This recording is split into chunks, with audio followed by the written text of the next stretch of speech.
Hi అండి, ఎలా ఉన్నారు? నేనైతే చాలా బాగున్నారు. మీరు ఎట్లా ఉన్నారు అన్నది కింద కామెంట్ సెక్షన్లో కామెంట్ చేయండి. ఈరోజు చాలా సింపుల్ రెసిపీ చూపిస్తాను. ఇంట్లో ఏం వెజిటేబుల్స్ లేనప్పుడు ఏం చేయాలి వంట అనుకున్నప్పుడు ఇలా సింపుల్గా చేసుకోండి. చాలా అంటే చాలా టేస్టీగా ఉంటుంది. తక్కువ ఇంగ్రీడియంట్స్ అండ్ తక్కువ టేక్ టైం ప్రాసెస్ ఆల్సో.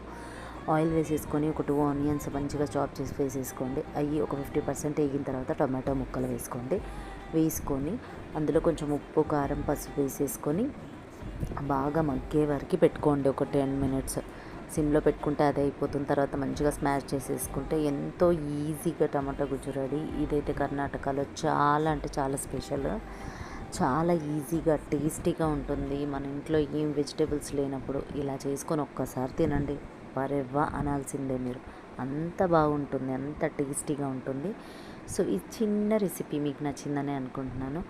ఇంకా మన వీడియోస్ ఎలా అనిపిస్తున్నాయి అన్నది కింద కామెంట్ సెక్షన్లో కామెంట్ చేయండి. ఇంకా ఎలాంటి వీడియోస్ కావాలో కూడా నాకు కామెంట్ చేయండి. ఓకేనా? Thank you for watching. ఇలాంటి మరిన్ని వీడియోస్ కోసం నా ఛానల్ సబ్స్క్రైబ్ చేసుకోండి. Thank you for watching. Bye.